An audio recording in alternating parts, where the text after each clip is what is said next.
Olá, seja muito bem-vindo a mais um podcast Horário de Visita do Hospital São José. Como eu sempre falo aqui nas nossas entrevistas, nas nossas conversas, eu gosto de trazer assuntos interessantes, pessoas que tenham conteúdos relevantes para a gente contar um pouquinho da história de tudo que acontece dentro dessa instituição, que este ano completa 87 anos de história aqui na cidade de Criciúma. O Hospital São José é um hospital filantrópico que atende aí vários planos de saúde, enfim, mas também o Sistema Único de Saúde aqui da região.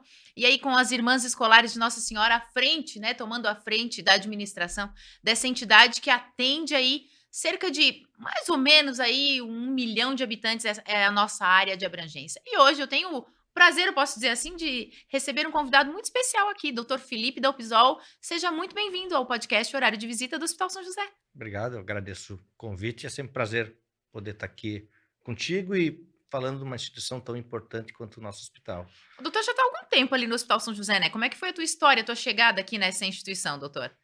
Eu devo estar no hospital há 20 anos, 20, um pouquinho mais, talvez. Efetivamente, quando me mudei para Criciúma, o primeiro emprego como médico foi no hospital, fazer o plantão de andar do hospital na É. época. E a partir daí, nunca mais saí do hospital. Então, pelo menos 20 anos de hospital. O doutor trabalha, né, na parte mais de medicina intensiva, né? Eu acho que esse seja um pouco mais da tua experiência, tua expertise. O doutor também é pesquisador, cuida ali do centro de pesquisas do Hospital São José. Como é que foi essa entrada na unidade de terapia intensiva? Eu acho que é um trabalho bem, como o nome já diz, muito intenso, né, doutor? Então, eu sempre desde que eu terminei a residência, eu me interessei por medicina intensiva, apesar de não ter feito residência em medicina intensiva, eu ser pneumologista de formação, mas como a minha pesquisa ela é em um tema que é da medicina intensiva, acabou que eu procurei casar a Ah, minha prática sim, clínica com o que eu mais aprofundadamente faço nas questões de pesquisa. entendi. Então, a história da medicina intensiva entra nesse contexto. Uhum. E isso se aplica ao hospital. Eu, em Porto Alegre, fazia plantão em terapia intensiva e quando me mudei para cá, inicialmente, como falei, fazia plantão do andar clínico, mas muito rapidamente, após a minha entrada no hospital, eu acabei migrando já para a medicina intensiva, onde eu já fui coordenador do serviço, Sim. enfim, coordenador da residência médica em medicina intensiva e até hoje eu atuo como médico rotineiro das terapias, das unidades de terapia intensivas ali do hospital. Do Hospital São José e de outros hospitais também, o doutor também é professor na universidade, né, doutor? Como é que foi todo esse encontro aí? A medicina, a terapia intensiva, a medicina nem terapia intensiva que o doutor atua hoje, não é a tua especialização, digamos assim, mas fazia parte da tua parte de pesquisa. Explica um pouco pra gente como é que entrou nesse contexto de pesquisa, doutor? Então, desde que eu entrei na faculdade de medicina, eu fiz iniciação científica. Acho que eu, acho não, tenho certeza que era uma coisa que eu gostava, sempre gostei. Tanto é que quando eu terminei a faculdade, a decisão era entre fazer residência ou fazer doutorado. E se eu tivesse que escolher, eu ia escolher fazer só doutorado e não fazer residência. Tem essa Felizmente, possibilidade? Eu não sabia, tem existe? sim, eu posso É? não querer ser um médico que não tem especialidade Ah, médica olha e faça só. só pesquisa. Aham. Tinha vários professores no departamento aonde eu fiz doutorado que eram médicos de formação, mas que nunca atuaram em medicina Olha só, efetivamente, sendo só pesquisadores. pesquisadores. Felizmente, à época, eu consegui fazer as duas coisas em conjunto, eu consegui Uhum. fazer a residência em paralelo ao meu doutorado, e o meu doutorado era algo completamente fora do que eu faço hoje. E assim que eu terminei o doutorado, surgiu a possibilidade de eu trabalhar com sepse, que é o que atualmente eu faço, que são infecções graves. Sim. E aí isso me fez fazer medicina intensiva. Então, fiz prova de título, sou titulado em medicina intensiva atualmente, e a história das duas, especialmente aqui em Criciúma, começou com a pesquisa. Eu vim para Criciúma primariamente para dar Não no aula hospital. não Ah, no hospital, para dar aula no curso de medicina da tá. Unesc, que em 2020, que foi a primeira vez que eu vim aqui, ele estava abrindo. Uhum. Então, eu fui um professor do curso de medicina desde a primeira turma, Uhum. ainda morando em Porto Alegre, mas eu vinha e voltava toda semana para dar aula. Eu dava aula na PUC, no Rio Grande do Sul, primariamente eu era Sim, professor já nessa época, eu sim. praticamente não fazia medicina, eu me voltei muito para a área acadêmica, e a Unesc me recebeu, eu fiquei como professor, à medida, acho que 1 ou 2 anos depois de 2020, meu filho nasceu em 22, isso aí. Então, em 22, efetivamente, a gente se mudou para Criciúma, que era a decisão familiar, ter um filho pequeno em Porto Alegre, a gente Uhum. decidiu vir a Criciúma para ter 2012, não. 2002. Meu filho 2002. tem Ah, tá. 21, 2002. Tá. Então, eu fiquei 2 anos na estrada entre Criciúma e Porto Alegre, até a gente decidir, eu e minha esposa, a Cris, se mudar definitivamente para Criciúma. Então, nesse período todo, eu só fazia universidade. Nossa. E mesmo depois de vir, eu continuei fazendo por um tempo, talvez um semestre só universidade, antes de entrar no hospital. E aí casou, de que eu me mudei para Criciúma com o intuito de ser professor. A gente começou a abrir o programa de pós-graduação em Ciências da Saúde na universidade, mas, ao mesmo tempo, como eu também sempre achei importante manter a atividade médica, até porque a atividade médica ela propulsiona a atividade de pesquisa, Claro. eu acabei ficando em paralelo no hospital, que foi o primeiro hospital que me recebeu na cidade com a universidade. Claro. O doutor também teve uma parte da especialização fora do país, né? Como é que foi esse processo? Foi um convite? Conta um pouco pra gente, porque a gente vê que às vezes os médicos, né, eles entram na universidade, fazem ali a sua especialização e talvez muitos ficam aqui e não tem outra, sei lá, ou não buscam, enfim, outras oportunidades fora também para que agregue isso no currículo, né? O doutor teve essa experiência, a tua esposa também. Como é que foi essa história? Então, a gente ficou em 2012, gratamente nas Olimpíadas, a gente Ah, ficou em Londres, fazendo pós-doutorado, muito pela pesquisa. No nosso caso, especificamente, a gente não fez nenhum fellow clínico, nada, a gente aham. fez basicamente um pós-doc em pesquisa, um pós-doc em pesquisa, parece minha mãe falando, um pós-doc em aspectos mais básicos do cuidado em saúde. Então, a gente foi no laboratório do professor Mervyn Singer, que é uma das pessoas do mundo que possivelmente mais publica e entenda de sepse, muito por um desejo nosso de sair, dar um tempo para a Uhum, cabeça e mudar os ares. Foi também importante, uma decisão familiar, porque os filhos foram juntos, a gente achava que também era importante para eles naquela uhum. época. Então, acabou sendo um casamento de várias coisas. Uma Sim. possibilidade de o CNPq Uhum. nos ter fornecido bolsa, da universidade nos manter como professores, dando suporte para que a gente pudesse sair, e uma decisão familiar de achar Sim. importante, de uma maneira geral, para a saúde, para a família. A gente ficou 1 ano em Londres, e depois, em 2017, basicamente, eu fiquei 6 ou 7 meses no Instituto Pasteur em Paris, Uhum. como a gente fala, um sabático, para também dar um tempo, arejar a cabeça, Uhum. parar para estudar um pouco mais. Aqui na correria do dia a dia, a gente acaba não conseguindo estudar tanto quanto a gente Sim. gostaria.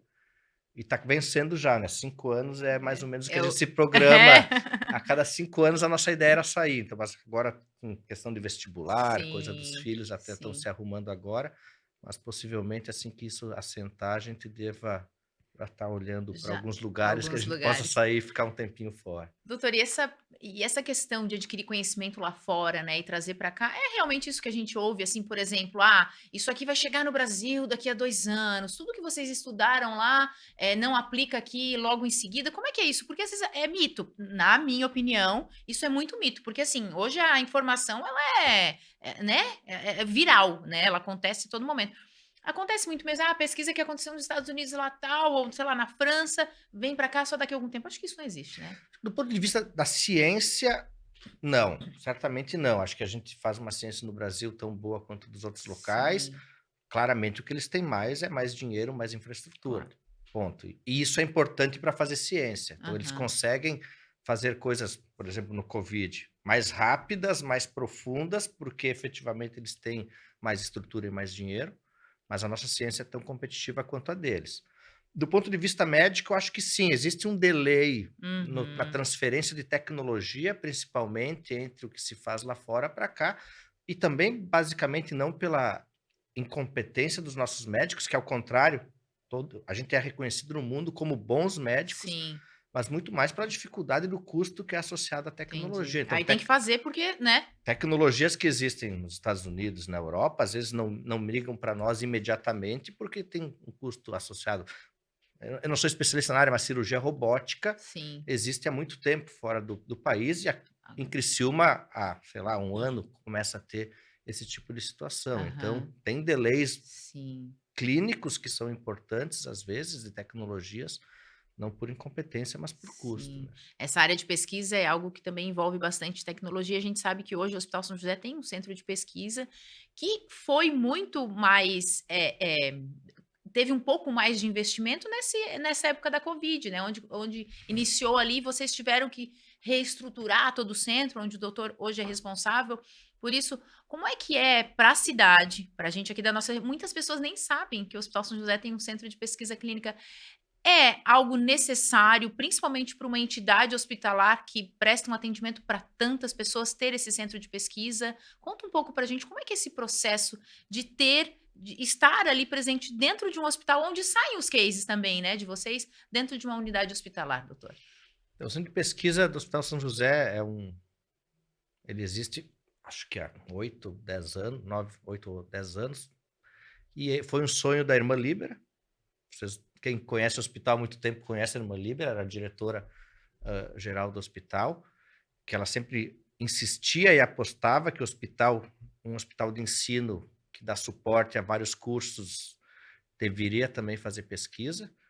E ele nasceu desse sonho dela e cresceu nesses últimos anos, principalmente na era Covid. Pré-Covid existiam alguns Uhum, estudos que eram realizados em oncologia, em nefrologia, mas efetivamente ele reestruturou por causa da demanda que uhum. existiu na época do Covid por se fazer descobertas rápidas que pudessem ter impacto na Sim. saúde da população. E hoje em dia, mesmo pós-Covid, a gente tem uma série de pesquisas em andamento em diversas áreas do cuidado médico. Para o hospital, certamente é importante porque, por algumas razões. Que é uma maneira de gerar recurso financeiro. Então, independente do cuidado do SUS ou de convênios, se pode gerar recursos com isso, mas muito mais do que recurso é a possibilidade de que se tenha recursos médicos para se dar aos pacientes como uma oportunidade onde talvez poder em um primeiro momento melhorar o cuidado desse paciente e outro certamente gerar conhecimento Uhum, acerca de um tratamento novo que pode impactar no uhum. futuro toda a população mundial, porque são estudos mundiais, com impacto e Sim, relevância mundial. Então, a gente, por exemplo, na era do Covid, a gente participou do estudo da sim. vacina que hoje em dia é disponível, da Aham. Janssen, a gente participou em estudo de várias terapias novas de Covid que hoje são efetivamente utilizadas para o tratamento da Covid, e isso se aplica à nefrologia, à cardiologia, Uhum.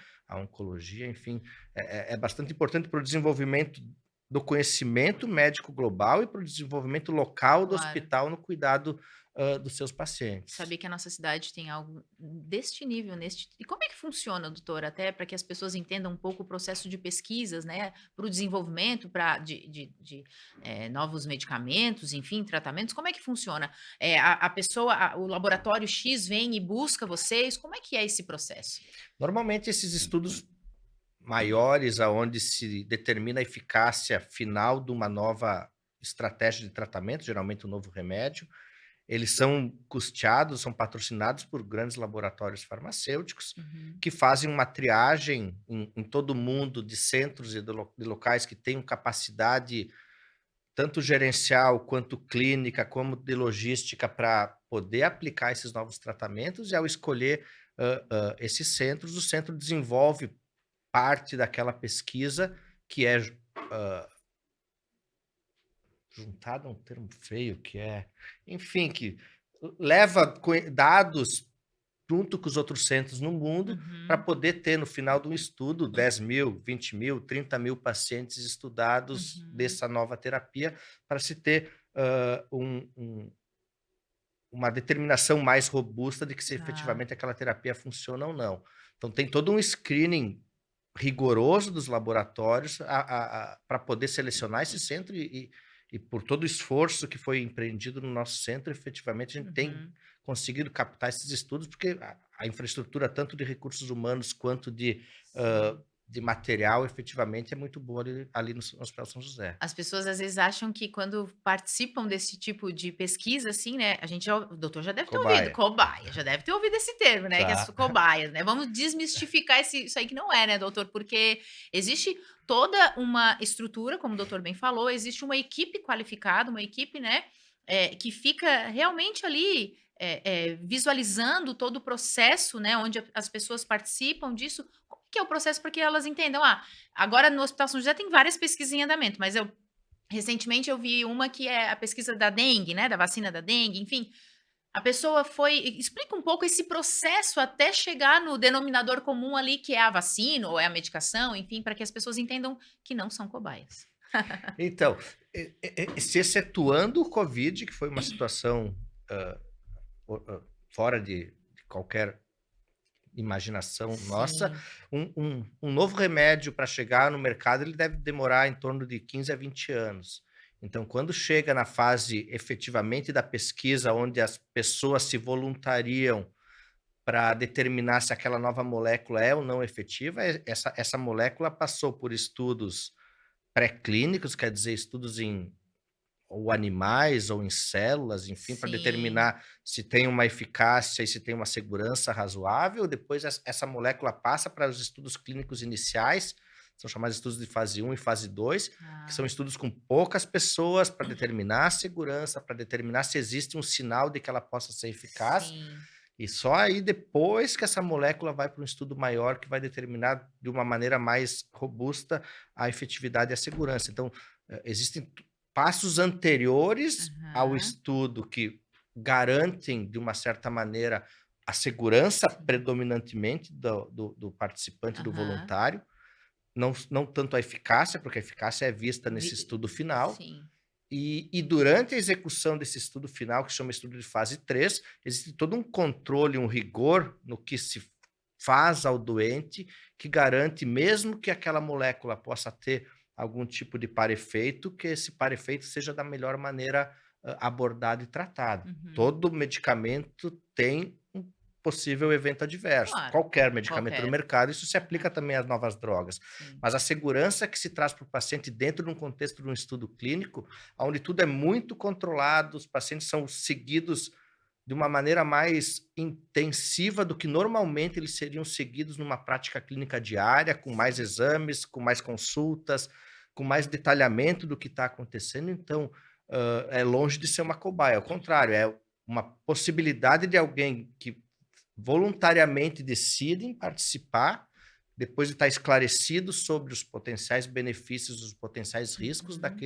daquele estudo, e esse participante pode ter diretamente um benefício para ele, caso a molécula efetivamente seja eficaz para aquele tratamento, mas muito mais do que isso, ele vai auxiliar o futuro conhecimento e poder prover para a humanidade uma nova droga que Claro, pode tratar determinado. milhares, milhões de pessoas. E o doutor estava comentando ali, né, ao contrário do que aconteceu na pandemia, que eles a vacina foi, né, colocada à disposição da população logo em seguida, mas já existia, né, doutor? Porque as pessoas pensam muito assim, ó, já existe uma pesquisa a respeito disso, já teve, eu li muito por cima, assim, mas a respeito de algo que já existia essa doença, e não foi assim simplesmente num passe de mágicas.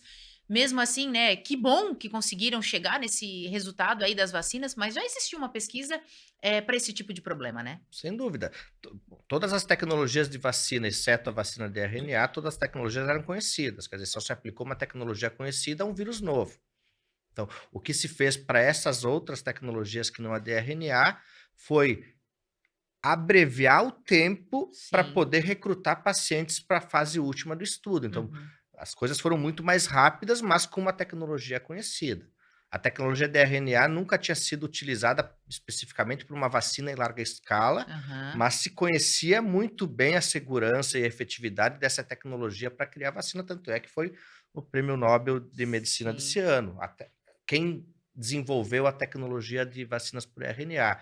Então, essa sim foi uma nova tecnologia, mas que existia um conhecimento prévio e foi aplicado por uma situação de pandemia onde Sim, efetivamente se mostrou sim. eficaz e ainda bem que isso ainda bem que se pôde fazer esse tipo de Claro. estudo, Uhum. porque a gente tem agora uma nova tecnologia que certamente vai ser a tecnologia do futuro de Sim. vacina de todos os outros, para todos os outros tipos Uhum. de patógenos. A gente vê, hoje no mundo, enfim, né, muito mais comum ouvir sobre, doenças que talvez, sei lá, nunca tinha se ouvido antes, e a possibilidade da tecnologia, de vacina, de tratamentos, assim, muito mais, disponíveis à sociedade, à população, né.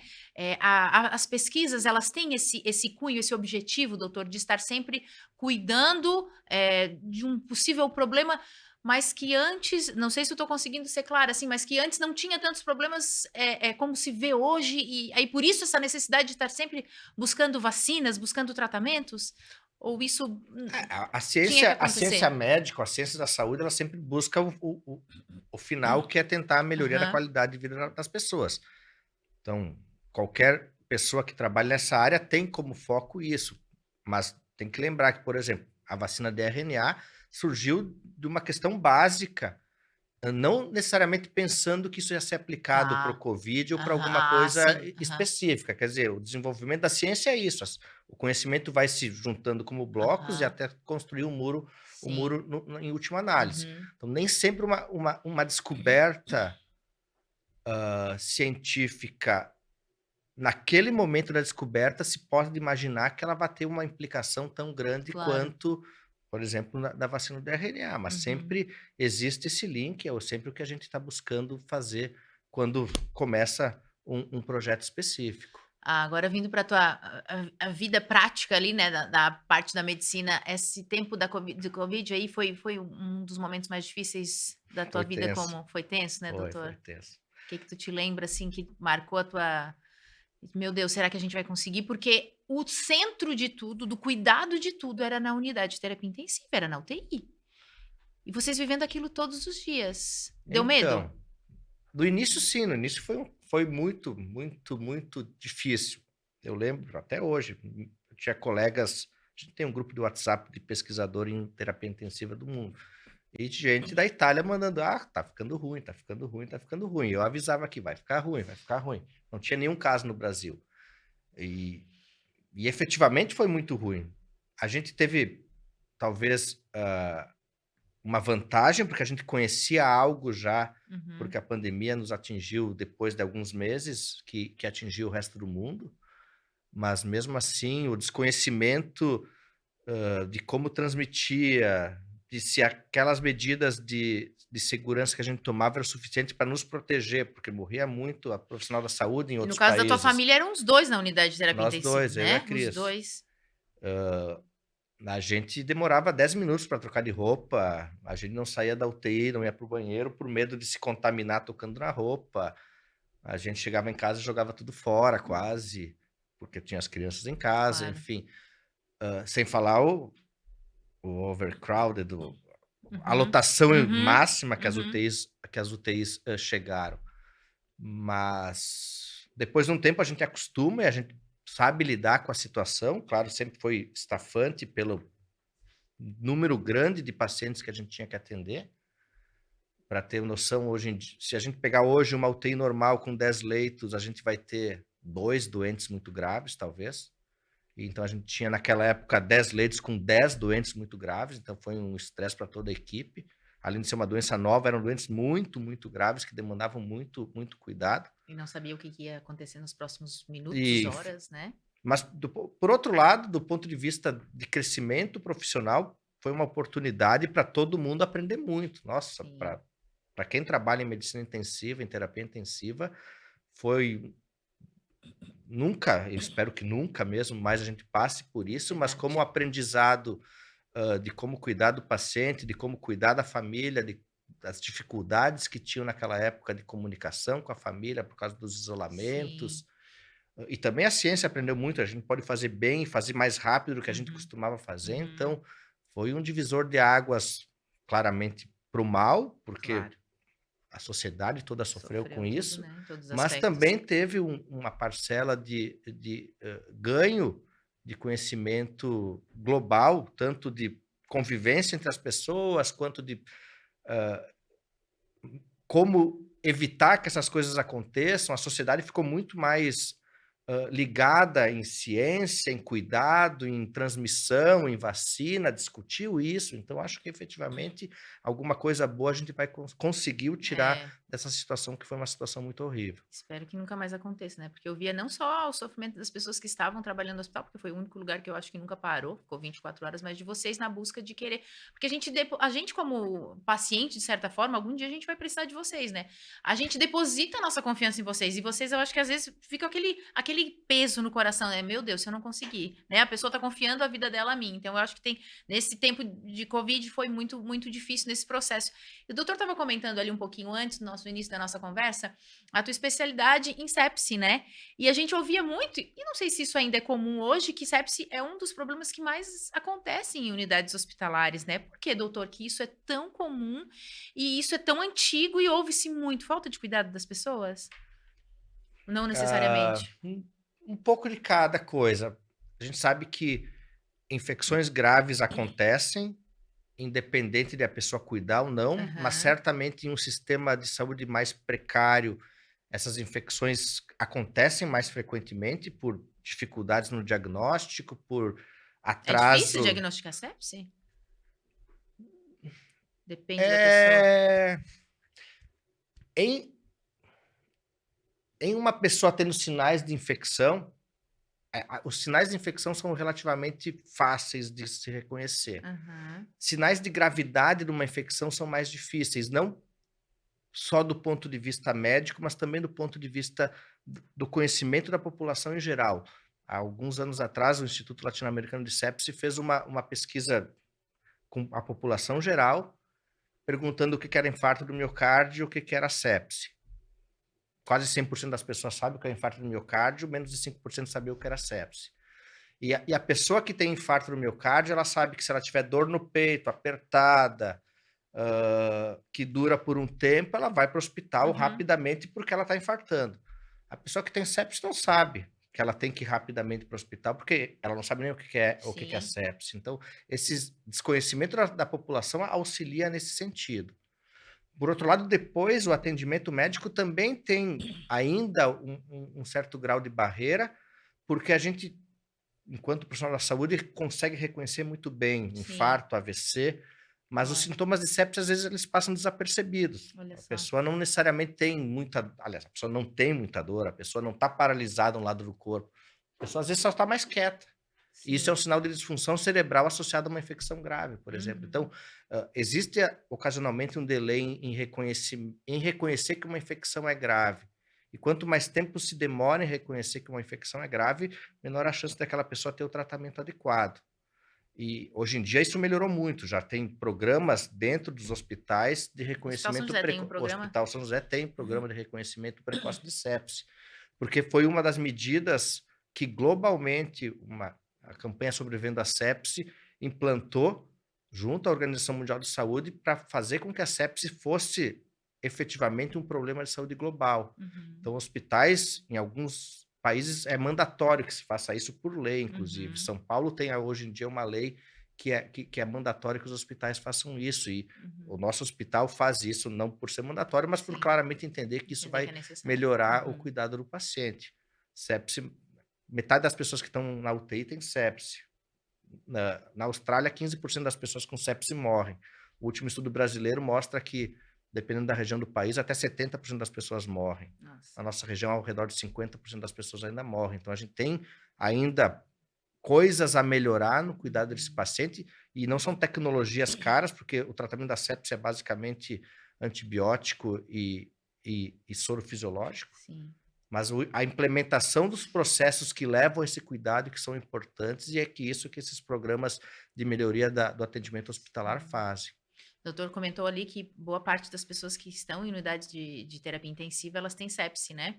Minha mãe teve sepse, eu não precisou de unidade de terapia intensiva, graças a Deus, foi curada, assim, enfim, mas foi algo que, por um cortezinho que ela teve na mão, enfim, foi. Já é uma pessoa que, de certa idade, enfim. Mas a gente vê que muitas pessoas, vamos tirar um pouquinho, desmistificar tudo hoje aqui nessa nossa conversa, doutor. As pessoas, quando veem que um paciente precisou ir para UTI, elas têm muito medo, muito receio. Mas a gente que está lá convivendo com vocês diariamente, a gente vê o cuidado e a atenção que vocês têm na unidade de terapia intensiva. Uma vez eu ouvi de uma médica, não sei se foi até da tua esposa, doutora Cris, mas eu acho que disse assim, ó, a UTI é um dos lugares mais seguros, assim, mais bem cuidados que tem, né? Porque existe muita tecnologia ali dentro, né? Para que as pessoas não tenham tanto receio quando, lógico que dói, lógico que a gente sofre, quem tá de fora, é o familiar, mas a unidade de terapia é um lugar onde há muito cuidado. Eu acho que isso é importante. Ainda hoje, menos, mas ainda hoje as pessoas têm a fantasia de que, ok, ele foi para UTI, foi para morrer. Sim, Ponto. Não tem mais o que fazer já que ele foi para UTI. Não, é o contrário. Ele foi para UTI porque ele tem uma chance de viver. sim. Porque se ele vai morrer, ele não precisa ir para UTI, né? Então, a UTI é para os pacientes certos, para os pacientes que podem ou que já estão deteriorando, quer dizer, estão ficando graves, ou que Uhum, potencialmente podem ficar graves, porque se esperar ficar grave também às vezes não adianta. Então, tanto na deterioração quanto na possibilidade disso, a UTI é o melhor ambiente para tratar essas pessoas. Por quê? uhum, Porque se tem maneiras de monitorar mais intensivamente, mais de uhum, perto, tanto do uhum, ponto de vista de tecnologia, mas também do ponto de vista de pessoal. uhum, A relação médico, enfermeiro, fisioterapeuta, técnico de enfermagem por paciente é muito maior do que essa uhum, relação numa unidade de cuidado normal. uhum, Então, para o paciente certo, a unidade de terapia intensiva é o ambiente mais seguro para que ele consiga restaurar a sua condição inicial. Existem riscos associados à permanência na terapia intensiva? Existem riscos, assim como existe a permanência no hospital, mas, de novo, para o paciente certo é o melhor ambiente sim. até que aquela doença crítica, aquela doença aguda possa ser controlada e possa ser estabilizada para que ele possa continuar o tratamento numa unidade normal. Então, a UTI não é o fim, Sim. a UTI é o começo de um cuidado melhor, do cuidado mais intensivo para que se recupere a saúde daquele indivíduo Acho que a especial. gente, às vezes, vez ou outra, né, que a gente precisa entrar na UTI, a gente vê ali os médicos quase que de frente com os pacientes, olhando os monitores e tudo ali que está acontecendo. Então, assim, qualquer alteração, vocês estão ali prontos para agir e fazer o que precisa ser feito, né? Mas a gente vê também, doutor, muitas vezes, dentro do hospital, as pessoas enfim, que passaram por um problema, um procedimento cirúrgico, essa necessidade de estar na unidade de terapia intensiva também, é por esse motivo de estar monitorando mais de perto, para ter esse cuidado também, né? Acho. Perfeito. É o paciente que potencialmente pode Aham, deteriorar. Ele fez uma grande cirurgia, a cirurgia foi tudo bem, a cirurgia foi um sucesso, mas a cirurgia não acaba quando acaba a cirurgia. sim, Então, repercussões de uma grande cirurgia acontecem na primeira hora, na segunda hora, na 12ª hora, no sim, segundo dia depois da cirurgia. Então, a monitorização de um paciente que potencialmente pode piorar é talvez a principal indicação de UTI. sim, Antes de que piore, tá fique lá. no lugar para monitorar, para que, se caso piore, o tratamento seja o mais rápido e mais agressivo possível para restaurar a homeostase daquela E o pessoa. doutor estava falando ali da equipe multidisciplinar que fica ali, né, à disposição dos pacientes. Vocês têm esse momento, a gente ouve muito falar, né, que vocês têm essas discussões dos casos, esses rounds, assim. Existe isso todos os dias? Acontece? Paciente A, paciente B, vamos discutir o que que a gente vai fazer com esse paciente? Como é que é esse processo de conversa entre vocês, todos os médicos, enfermeiros, como é que funciona, doutor? Talvez a UTI seja a especialidade que tenha mais caráter multidisciplinar. Então, todos os dias, todos os doentes são discutidos por todos os Olha profissionais. só. Então, cada profissional tem a sua parte no cuidado desse paciente, nenhuma parte é melhor ou maior que a outra. É Uhum. necessário que todas as Necessária. partes andem em Em conjunto, conjunto. então por isso que se discute entre todos. Então, a gente chama isso de round, quer dizer, onde Uhum.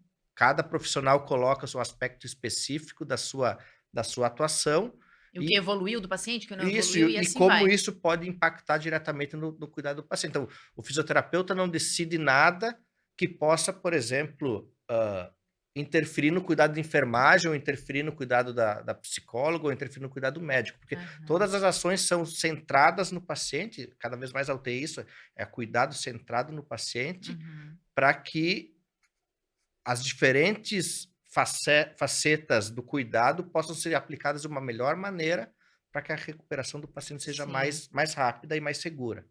E quando sai esse paciente, eu acho que já deve ter vivido algumas histórias, né. Acho que até deve ter amigo paciente que deve ficou amigo e virou amigo. Tem alguma história que tenha marcado a tua vida, assim, da tua esposa também, que eu acho que vocês trabalham meio que quase juntos, assim, né, que vocês lembrem, assim, com carinho uma história, um paciente que a gente imaginou que não fosse dar certo e saiu muito No bem. Covid teve muito isso. Aham. Eu ficava amigo das famílias, né. E hoje em dia, para pacientes mais crônicos, a gente tem não fica amigo, mas a gente Sim, sim, conhece a claro, família, a gente conhece. sabe familiares de amigos, a gente já tratou e tanto saíram da UTI quanto não saíram, então as memórias são múltiplas, tanto memórias boas quanto memórias ruins, mas eu acho que mesmo nas memórias ruins, o importante é que, a gente tem a certeza de que o que a gente faz é a melhor coisa a Claro, oferecer para sempre com essa aquela pessoa, intenção. sempre com isso. Então, É.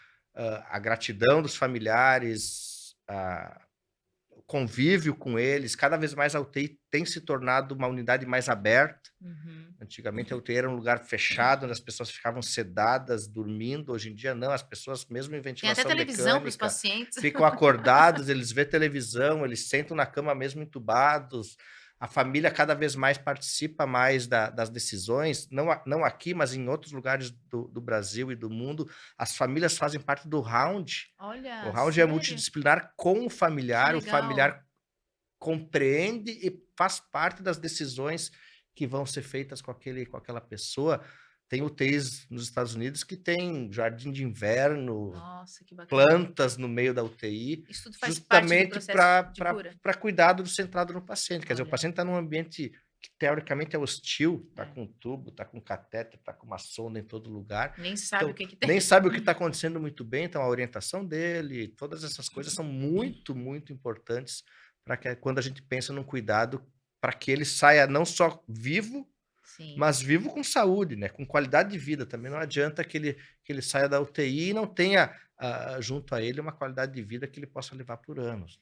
E o doutor comentou bem no início ali também, né, que o doutor está no Hospital São José há mais ou menos 20 anos, vê essa evolução tecnológica, traz uma certa gratidão, assim, fazer Nossa, parte desse processo? Tu conseguiu ver essa evolução nossa, ao longo do tempo, doutor? não tem dúvida, não tem dúvida. A evolução do hospital, a evolução da cidade como um todo, eu acho que o hospital acompanhou, até está um pouco mais na frente da evolução da cidade como um todo, mas a evolução do hospital é fenomenal, não tem o que não só na UTI, Sim. mas em todos os processos de cuidados, em todas as outras áreas cirúrgicas, clínicas, tem as irmãs estão de parabéns nesse sentido, porque é outro hospital, Sim. completamente outro hospital, não só fisicamente, Aham. mas em processos de cuidado, em profissionais cada vez mais qualificados. Eu acho que isso é O fundamental. doutor que já teve bastante, né, em outros hospitais do fora do Brasil, é muito diferente? Tem a logística, o funcionamento, assim, ou é mais pelas pessoas mesmo, assim, o Tem funcionamento de um hospital lá fora e tem aqui? um pouco mais de tecnologia, pela aquela Sim.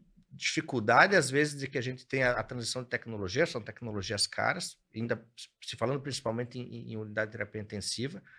Sim, existe um gap, mas, existe um gap que é, para mim, o mais importante, que é na quantidade.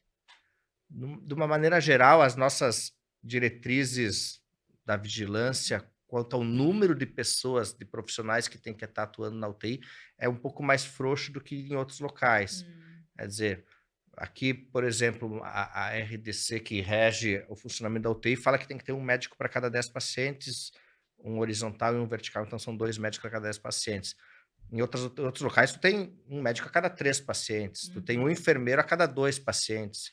Então, essas coisas que Sim. impactam em custo efetivamente são também importantes. Aham. Então, tanto em tecnologia quanto em pessoal, não na qualidade do pessoal, mas na quantidade de pessoal, ocasionalmente sim existe um gap, mas mesmo assim a gente consegue prover o cuidado de Com excelência certeza. perto comparado aos pares nossos do Brasil, sem dúvida alguma.